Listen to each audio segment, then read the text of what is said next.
జై శ్రీరామ్. శ్రీమాత్రే నమః. శ్రీ గురుభ్యో నమః.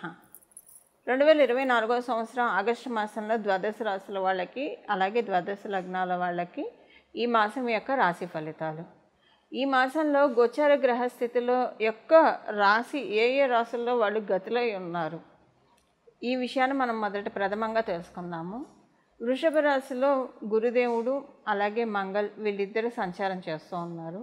26వ తారీఖు వరకు కూడా ప్లానెట్ మంగళ్, గ్రహదేవత మంగళ్ వృషభ రాశిలోనే సంచారం ఉంటుంది. 27వ తారీఖు నుంచి ఆయన వృషభ రాశి నుంచి మిథున రాశిలోకి వెళ్తున్నారు. గురుమంగళ యోగానికి 27వ తారీఖు ఆగస్టు 27వ తారీఖున బ్రేక్ పడిపోతుంది. కర్కాటక రాశిలో సూర్యనారాయణమూర్తి సంచారము. కర్కాటక రాశిలో ఆయన 16వ తారీఖు వరకు ఆయన సంచారం చేస్తారు. 17వ తారీఖు నుంచి కర్కాటకంలో ఉన్న సూర్యనారాయణమూర్తి సింహరాశిలోకి అడిగడిపోతూ ఉన్నాడు. సింహరాశిలో శుక్ర బుధులు ఇద్దరు సంచారం జరుగుతోంది. బుధ భగవానుడు ఈ నెల 6వ తారీఖు నుంచి ఆగస్టు 6వ తారీఖు నుంచి వక్రగతిలోకి వెళ్తూ ఉన్నాడు. శుక్ర భగవానుడు ఈ నెల 24వ తారీఖు వరకు కూడా సింహరాశిలో సంచారం చేస్తూ 25వ తారీఖు నుంచి సింహరాశి నుంచి కన్యారాశిలోకి అడుగుపెడుతూ ఉన్నారు. కన్యారాశిలో కేతు భగవానుడు సంచారము, వక్రించిన శనైశ్వరుడు కుంభరాశిలో సంచారము, రాహుదేవుడు మీనరాశిలో సంచారము. ఈ గోచార గ్రహస్థితుల రీత్యా ఈ మాసం ద్వాదశ రాశుల వాళ్ళకి అలాగే ద్వాదశ లగ్నాల వాళ్ళకి ఫలితాలు తెలుసుకుందాము. ఈ ఫలితాలు తెలుసుకోవడానికి ముందుగా ఈ మాసము గోచార గ్రహస్థితుల్లో ఏదైనా ప్రత్యేక అంశం చోటు చేసుకుంటుందా? ప్రత్యేక అంశం అయితే డెఫినెట్గా ఉంది. కథ ఈ మాసం చివరిలో ఏర్పడుతుంది ప్రత్యేక అంశము. 24వ తారీఖు తర్వాత నుంచి శుక్రాచార్యుల వారు ఎప్పుడైతే కన్యారాశిలోకి వెళ్తారో అది ఆయన నీచ స్థానము. అలాగే అక్కడ కేతు భగవానుడు కూడా సంచారం చేస్తూ ఉన్నారు. ఇది చాలా విశేష అంశం అని చెప్పుకోవాలి. దీని గురించి అంటే దీనివల్ల ద్వాదశ రాశుల వాళ్ళకి ఏమన్నా జాగ్రత్తలు ఉన్నాయా, ఇవన్నీ కూడా మనం ఈ వీడియోలో తెలుసుకోవడానికి ప్రయత్నిద్దాము. అలాగే సూర్యనారాయణమూర్తి తన సక్షేత్రమైన సింహరాశిలోకి 17వ తారీఖు నుంచి అడుగు పెడుతూ ఉన్నారు. ఇదొక ప్రత్యేక అంశము. గోచారంలో 2 గ్రహాలు వక్రగతిలో, ఆల్రెడీ శనైశ్వరుడు వక్రగతిలో ఉన్నారు. 6వ తారీఖు నుంచి బుధ భగవానుడు కూడా వక్రగతిలోకి వెళ్తూ ఉన్నారు. గురుమంగళ యోగాన్ని కలగచేసిన 2 గ్రహ దేవతలు గురుదేవుడు మరియు మంగళ్ వీళ్ళిద్దరూ కూడా ఈ మాసం 27వ తారీఖు నుంచి గురుమంగళ యోగానికి బ్రేక్ పడుతూ ఉంది. అంటే మిథున రాశిలోకి ఆయన వెళ్ళిపోయిన తర్వాత గురుమంగళ యోగం విడిపోతుంది. ఇవన్నీ కూడా విశేషాంశాలు ఈ మాసము. అయితే ఈ మాసం మొదటి 3 రోజులు ఇంకా ప్రత్యేక అంశం ఉంది. అదొకసారి నేను మీకు చెప్పి ఈ ప్రత్యేక అంశాన్ని మీ జన్మజాతకంలో ఉన్నా లేకపోయినా ఎలా యాక్టివేట్ చేసుకోవాలి ఇది కూడా మనం ఒకసారి మాట్లాడుకుందాం. చంద్రభగవానుడు ఈ మాసం 3 రోజులు, మొదటి 3 రోజులు కూడా అంటే ఆగస్టు 1వ తారీఖు నుంచి ఆగస్టు 3వ తారీఖు వరకు ఆయన మిథున రాశిలో సంచారం చేస్తూ ఉన్నారు. మిథున రాశిలో ఆయన సంచారం చేస్తున్నప్పుడు గ్రహమాలిక యోగం ఒకటి ఖగోళంలో చోటు చేసుకుంటూ ఉంది. ఎక్కడి నుంచి చోటు చేసుకుంటూ ఉంది? మిథున రాశి నుంచి స్టార్ట్ అవ్వలేదు ఈ గ్రహమాలిక యోగము. కానీ ఈ గ్రహమాలిక యోగము వృషభ రాశి మొదలుకొని కన్యా రాశి వరకు గ్రహమాలిక యోగం ఏర్పడుతుంది. మొదటి 3 రోజులు ఆగస్టు 1వ తారీఖు, 2వ తారీఖు, 3వ తారీఖు. ఇది చాలా ప్రత్యేక అంశము. ద్వాదశ రాశుల వాళ్ళు కూడా, ద్వాదశ లగ్నాల వాళ్ళు కూడా ఒడిసి పట్టుకోవాలి. అసలు ఈ గ్రహమాలిక యోగం అంటే ఏంటి, ఇది కూడా నేను మీకు బ్రీఫ్ చేస్తాను, 2-3 మాటల్లో చెప్తాను. వీటి గురించి మనం మళ్ళీ స్పెషల్గా వీడియోస్ చేసి నేను మీకు చెప్తాను. బట్ ఇప్పుడు విపులంగా కాకపోయినా బ్రీఫ్గా చెప్తాను. ఇప్పుడు మనకు ఒక పూల చెట్లు ఉన్నాయనుకోండి, చాలా పూలు ఉన్నాయనుకోండి, కనకాంబరాలు కావచ్చు, మల్లెపూలు కావచ్చు, సన్నజాజులు, విరజాజులు ఇలా కోసుకొచ్చేస్తాం, అలా పెట్టేస్తాం. భగవంతుడికి పెడతాం.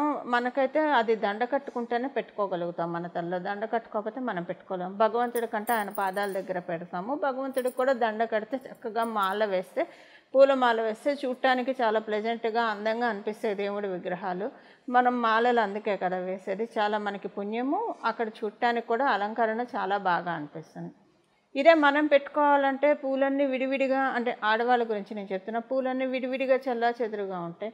ఎలా పెట్టుకుంటాం? మనం పెట్టుకోలేం.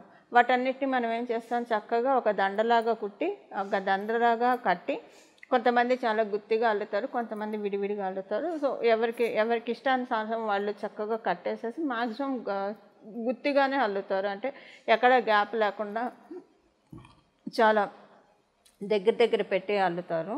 ఇది మనం తలలో పెట్టుకుంటే చాలా అందంగా కూడా ఉంటుంది చూడటానికి. అయితే ఈ గ్రహమాలిక యోగం కూడా అలాంటిదే. ఎప్పుడైనా సరే పూలు విడివిడిగా ఉన్నప్పుడు వచ్చేదానికంటే కలిసి ఉన్నప్పుడు చూడటానికి అందంగా ఉంటాయి. అలాగే గ్రహ సంపత్తి, ఈ గ్రహమాలిక యోగం అంటే ఇప్పుడు వృషభ రాశిలో, మిథున రాశి, కర్కాటక రాశి, సింహరాశి మరియు కన్యా రాశి, ఈ 5 రాశుల్లో కూడా గ్రహమాలిక యోగం ఏర్పడింది. ఈ 5 రాశుల్లో గ్రహాలన్నీ చక్కగా అలైన్ అయ్యి ఉన్నాయి అన్నమాట. ఇది ఇంకొక మీకు అర్థం చెప్పాలంటే, ఏదైనా ఒక ఫంక్షన్ ఆర్గనైజ్ చేస్తూ ఉన్నాం అనుకోండి. ఇప్పుడు ఫంక్షన్ ఆర్గనైజ్ చేసే హెడ్ ఆయన మొత్తం ఆయన కావచ్చు, ఆమె కావచ్చు, అన్ని వ్యవహారాలు వాళ్ళే చూసుకోలేరు. గ్రౌండ్ లెవెల్లో ప్రతి వ్యవహారం వాళ్ళే చూసుకోలేరు. లేదా ఒక కంపెనీ CEO కావచ్చు, ప్రతి వ్యవహారం వాళ్ళే చూసుకోలేరు. వాళ్ళు ఇంకొకళ్ళకి అసైన్ చేస్తారు, ఆ ఇంకోళ్ళు ఇంకొకళ్ళకి అసైన్ చేస్తారు, ఆ ఇంకోళ్ళు ఇంకొకళ్ళకి. ఇలాగ ఒక చైన్ సిస్టమ్ అనేది ఉంటుంది కదా. ఈ చైన్ సిస్టము ఎప్పుడు బ్రేక్ అవ్వకుండా నీట్గా వెళ్తే కనుక ఆ కంపెనీ చాలా బాగా డెవలప్ అవుతుంది. మనం కంపెనీ పరంగా మాట్లాడుకుంటే, ఒక ఫంక్షన్ పరంగా, ఒక శుభకార్య పరంగా మనం మాట్లాడుకుంటే, ఇలా కరెక్ట్గా అందరూ కూడా ఒక మాట మీద చేసుకుంటూ వెళ్తే కనుక ఆ శుభకార్యం కూడా సూపర్ సక్సెస్ అవుతుంది కదా. అలాంటిదే ఈ గ్రహమాలిక యోగం.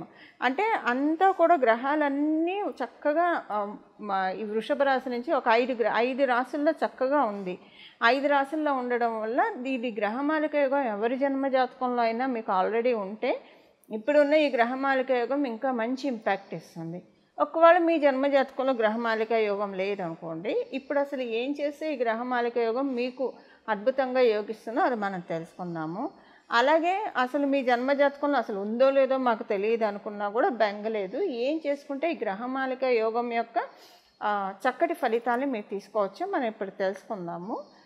తర్వాత మనం లాస్ట్లో కూడా రెమెడీ తెలుసుకుందాం. బట్ ఇప్పుడు నేను క్లుప్తంగా ఇది 3 రోజులకే వస్తుంది కాబట్టి, ఆగస్టు 1 నుంచి 3వ తారీఖు వరకే ఇది ఉంది. చంద్ర భగవానుడు వల్ల ఏర్పడుతూ ఉంది కాబట్టి, దేనికి ఈ 3 రోజులు ఏం చేయాలో నేను ఒకసారి మీకు చెప్తాను. ఆగస్టు 1వ తారీఖు నుంచి, అంటే మీరు జూలై 31వ తారీఖు నుంచి కూడా ఇది స్టార్ట్ చేయొచ్చండి. జూలై 31వ తారీఖు నుంచి ఆగస్టు 4వ తారీఖు వరకు, అంటే ఒక రోజు ముందు, ఒక రోజు తర్వాత, గ్రహమాలిక ఎండ్ అయిన తర్వాత ఒక రోజు తర్వాత, ఈ 4 రోజులు కూడా మీరు గంగా అమ్మవారి నామస్మరణం చేయాలి. ఈ గంగా అమ్మవారి నామస్మరణం ఎలా చేయాలి? మీరు గంగా గంగా గంగా అని అనుకుంటారా? లేదా గంగా అమ్మవారి ఆవిర్భావ ఘట్టం వింటారా? లేదా ఇప్పుడు నేను ఒక శ్లోకం చెప్తాను, ఈ శ్లోకాన్ని మీరు స్మరించినా సరే ఈ 4 రోజులు, అంటే జూలై 31వ తారీఖు నుంచి ఆగస్టు 4వ తారీఖు వరకు కూడా ఇప్పుడు నేను చెప్పబోయే శ్లోకాన్ని మీరు మనసులో తలుచుకుంటూ ఉంటే కనుక ఆ యోగం మీకు, ఆ గ్రహమాలిక యోగం మీకు చాలా చక్కటి సత్ఫలితాన్ని ఇస్తుంది. అయితే గంగా అమ్మవారి గురించి అంటే గంగా మనకి తెలుసు, వారణాసి, హరిద్వార్ మొదలుకొని గంగమ్మవారు ప్రవహిస్తూ ఉంటుంది. గంగని తలుచుకుంటేనే మనకున్న జీవన్ముక్తులం అవుతాం. మనకున్న కర్మ ప్రక్షాళన జరుగుతుంది. అందుకే మనం గంగా నదిలో స్నానం చేస్తాం. ఏదైనా పుణ్య తీర్థాల్లో స్నానం చేస్తాం, పవిత్ర జలాన్ని తెచ్చి మన ఇంట్లో పెట్టుకుంటాం. ఇంట్లో ఏదైనా మనకి అశౌచం అనిపిస్తే వెంటనే పుణ్యవచనం చేస్తాం. పుణ్యవచనం చేస్తే ఏం చేస్తారు? ఉదక శాంతి చేయిస్తారు. లేదంటే ఆ నీళ్ళు ఇల్లంతా కూడా చల్లితే పవిత్రీకరింపబడుతుంది. నీళ్ళల్లో చాలా ఎనర్జీ ఉంటుంది. అయితే ఇప్పుడు దీనివల్ల బెనిఫిట్ ఏంటో నేను మీకు చెప్తాను, ఇది తలుచుకోవడం వల్ల. ఫస్ట్ ఎందుకంటే మనకి ఏం ఫలితం వస్తుందో, ఏం చేస్తే ఏం ఫలితం వస్తుందో తెలుసుకొని చేస్తే ఇంకా బాగా ఎక్కువగా చేస్తాం. కాబట్టి ఈ ఫలితం ఏంటంటే మీకు మనశ్శాంతి చాలా బాగా ఉంటుందండి. ఈ మాసం అంతా మనశ్శాంతి చాలా బాగా ఉంటుంది. ఒకటి, మైండ్ అంతా చాలా ప్లెజెంట్గా ఉంటుంది. ఏం పనులు చేస్తే మీ గ్రోత్కి, మీ అభివృద్ధికి ఉపయోగపడితే ఆ పనులన్నీ కూడా మీరు చక్కగా చేయగలుగుతారు. ఇవన్నీ మీకు గంగా అమ్మవారి నామస్మరణతో జరుగుతుంది. మీరు గంగా గంగా గంగా అనుకున్నా పర్వాలేదు, లేదా ఇప్పుడు నేను చెప్పబోయే శ్లోకం మీరు చదువుకోగలిగితే కనుక ఇప్పుడు నేను చెప్పిన రోజుల్లో జూలై 31వ తారీఖు నుంచి 4వ తారీఖు వరకు ఆగస్టు ఇంకా చాలా బాగా ఉంటుంది. ఇప్పుడు నేను ఆ శ్లోకం చెప్తాను. ఇప్పుడు నేను ఆ శ్లోకాన్ని మీకు చెప్తాను. గంగామ్మవారికి సంబంధించిన పవిత్రమైన ఈ శ్లోకం, పరమ పుణ్యప్రదమైన ఈ శ్లోకాన్ని మీరందరూ కూడా ఇప్పుడు నేను చెప్పిన ఈ రోజుల్లో స్మరించుకోవడానికి ప్రయత్నించండి. దీనివల్ల గంగామ్మవారి పరిపూర్తి ఆశీస్సులు మీ జన్మజాతకంలో గ్రహమాలిక యోగం ఉన్నా లేకపోయినా అన్నీ కూడా పనులన్నీ కూడా అలైన్ అవుతాయండి. చక్కగా మనకు అన్నీ కూడా అలైన్ అయ్యి అన్నీ కూడా వరుస క్రమంలో మన జీవితంలో జరగాల్సిన పనులన్నీ జరుగుతాయి. ఇప్పుడు ఆ శ్లోకం నేను ఒకసారి మీకు చెప్తాను. విష్ణు పాదోద్భవే దేవి గంగే త్రిపదగామిని జటాజూట గతే శంభో భాగీరథి నమోస్తుతే. విష్ణు పాదోద్భవే దేవి గంగే త్రిపదగామిని జటాజూట గతే శంభో భాగీరథి నమోస్తుతే. విష్ణు పాదోద్భవే దేవి గంగే త్రిపదగామిని జటాజూట గతే శంభో భాగీరథి నమోస్తుతే. ఇప్పుడు నేను చెప్పిన ఈ శ్లోకాన్ని నేను డిస్క్రిప్షన్లో కూడా మెన్షన్ చేయిస్తాను, మీ అందరికీ కన్ఫ్యూజన్ లేకుండా ఉండడానికి. ప్రతిరోజు కూడా ఈ శ్లోకాన్ని మీరు మనసులో స్మరించుకోవడానికి ప్రయత్నించండి. చక్కటి శుభ ఫలితాలను పొందండి. గంగమ్మ వారి నామాన్ని తలుచుకున్నంత మాత్రానే మన హృదయం అంతా కూడా ఆనందంతో నిండిపోతుంది. హృదయంలో ప్రశాంతత వస్తుంది, మన మనసులో చాలా ప్రశాంతత వస్తుంది. ప్రశాంతత వస్తే మనకి ఇంకా కావాల్సింది ఏమని చెప్పండి? ఈ ప్రశాంతతని, చక్కటి మానసిక ప్రశాంతతని, పరిస్థితులన్నీ అనుకూలమయ్యే విధంగా గంగామ్మవారు మనందరినీ అనుగ్రహిస్తుంది. ఈ శ్లోకాన్ని చదువుకోవడానికి ప్రయత్నించండి నేను చెప్పిన ఈ రోజుల్లో. వృశ్చిక రాశి. వృశ్చిక రాశిలో పుట్టిన వాళ్ళకి ఈ మాసం 24వ తారీఖు 25వ తారీఖు నుంచి ఆర్థిక విషయాల్లో జాగ్రత్తగా ఉండండి. ప్రత్యేకించి ఆన్లైన్ మోసాలు జరిగే అవకాశం ఉంది మీకు. ఆన్లైన్లో ఏమన్నా పేమెంట్ చేస్తూ ఉంటే కనుక కాస్త జాగ్రత్తగా మీరు ఆచితూచి అడుగులు వేయాలి. ఈ నెల 27వ తారీఖు నుంచి కూడా మీకు కమ్యూనికేషన్స్ విషయంలో మీకు ప్రాబ్లమ్స్ వచ్చే అవకాశం ఉంది. సో మీరు ఒక మెయిల్ పెట్టినా, ఎవరితో అన్నా ఫోన్లో కమ్యూనికేట్ చేసినా, లేదా మీరు పబ్లిక్ ప్లాట్ఫామ్లో ఉన్నా కూడా మీరు చేసే కార్యక్రమాల మీద డెఫినెట్గా 1-2 సార్లు చూసుకొని మీరు ముందడుగు వేయండి. ఒకసారి చెక్ లిస్ట్ పెట్టుకోండి, మొత్తం చూసుకోండి. అంత పర్ఫెక్ట్గా ఉందంటేనే దాన్ని పోస్ట్ చేయడమో లేదా పబ్లిష్ చేయడమో చేయండి. లేకపోతే కనుక డెఫినెట్గా మీకు అది చాలా ప్రాబ్లమ్స్ని క్రియేట్ చేస్తుంది. ఈ విషయంలో వృశ్చిక రాశి, వృశ్చిక లగ్నంలో పుట్టిన వాళ్ళందరూ కూడా చాలా జాగ్రత్తగా ఉండాలి. అన్ఎక్స్క్యూజబుల్ ప్రాబ్లం అవుతుంది. అంటే ప్రాబ్లమ్స్ ఏదైనా హ్యూమన్ ఎర్రర్స్ కామన్, కాకపోతే సమ్టైమ్స్ అది అన్ఎక్స్క్యూజబుల్ అవ్వకూడదు. సో ఈ టైంలో జరిగేది మీకు అన్ఎక్స్క్యూజబుల్ అవుతుంది, దానివల్ల మీకు ప్రాబ్లం వస్తుంది. కాబట్టి ఈ విషయంలో కొంచెం జాగ్రత్తగా ఉండాలి. ఇంకా ఉద్యోగస్తులకి అనుకూలంగానే ఉంది. ఉద్యోగస్తులకి అనుకూలంగా ఉన్నా కూడా ఈ మాసం 17వ తారీఖు నుంచి మీకు ఏమీ అర్థం కాదు. 6వ తారీఖు నుంచే ప్రారంభమవుతుంది. అంతా బాగానే ఉన్నట్టుంటుంది, కానీ ఏంటో కొంచెం తెలియని ఇన్సెక్యూరిటీ లోపల ఉంటుంది. ఇది ఎందుకు వస్తుందంటే మేబీ మీ పై అధికారులు మీతో బాగానే ఉండొచ్చు, మీ చుట్టూ ఉన్న వాళ్ళు మీకు చెప్పే విషయాలు ఎలా ఉంటాయంటే అధిక మేనేజ్మెంట్కి సరైన ఇంప్రెషన్ లేదు మీ మీద. సో ఎనీ టైం ఏదైనా జరగవచ్చు. ఇలాంటి డ్రామా కైండ్ ఆఫ్ థింగ్స్ కొన్ని చోటు చేసుకుంటాయి. దీనివల్ల మీకు ఏది నమ్మాలో మీకు అర్థం కాదు, ఒక చిన్న కన్ఫ్యూజన్ స్టేట్లోకి వెళ్తారు. 6వ తారీఖు నుంచి అది స్లైట్గా స్టార్ట్ అవుతుంది. 17వ తారీఖు నుంచి అది కొంచెం ఎక్కువ బలపడుతుంది. కాకపోతే ఇక్కడ ఉన్న అదృష్టాంశం ఏంటంటే గురుబలం చాలా చక్కగా ఉంది వృశ్చిక రాశిలో పుట్టిన వాళ్ళకి, వృశ్చిక లగ్నంలో పుట్టిన వాళ్ళకి. అందువల్ల ఏంటంటే గురుబలం బాగా ఉండడం వల్ల ఏ ప్రాబ్లం వచ్చినా కూడా అది సెటరేట్ అవుతుంది. కానీ కమ్యూనికేషన్ విషయంలో అండ్ మీరు పబ్లిక్ ప్లాట్ఫామ్లో ఉంటే అవి పోస్ట్ చేసే విషయంలో మటుకు ఇక్కడ ఎక్స్క్యూజ్ అయితే రాదండి. గురు భగవానుడు కూడా మిమ్మల్ని కాపాడలేడు ఈ విషయంలో. సో ఆ విషయంలో మీరు జాగ్రత్తగా ఉండడం ఒక్కటే పరిహారం, ప్రాక్టికల్ పరిహారం, ఇంకంతకు మించి ఏం లేదు. Be careful when you speak with anybody, be careful when you communicate with somebody, be careful when you are sending email. ఇవన్నీ కూడా మీరు ఒక చెక్ పెట్టుకోవాలండి. సో మీరు ఒకవేళ పబ్లిక్ ప్లాట్ఫామ్లో ఉన్నారు, యూట్యూబ్ ఇలాంటివి ఏమైనా మాధ్యమాల్లో లేదా ఫేస్బుక్, ఇన్స్టాగ్రామ్, ట్విట్టర్ ఇలాంటి వాటిలో మీరు ఏమైనా ఒక పోస్ట్ పెట్టే ముందు 1-2 సార్లు కరెక్ట్గానే చేశారా, అదంతా మీరు పెట్టాల్సిన ప్రజెంట్ చేయాల్సింది కరెక్ట్గానే ఉందా, ఇది మటుకు మీరు చెక్ పెట్టుకోండి. పెట్టుకుంటే అసలు వచ్చిన భంగే లేదు. You can forget about this problem అండి.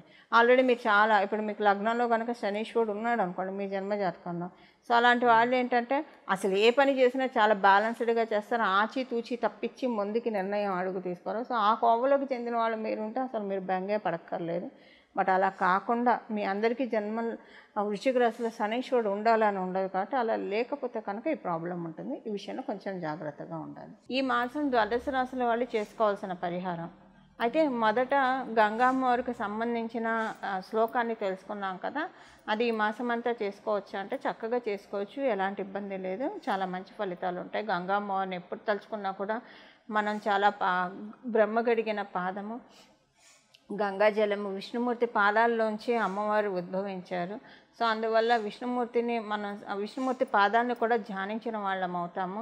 అలాగ మనం శ్రీలక్ష్మి అమ్మవారి యొక్క కృపాకటాక్షాలను కూడా మనం పొందగలిగిన వాళ్ళం అవుతాము.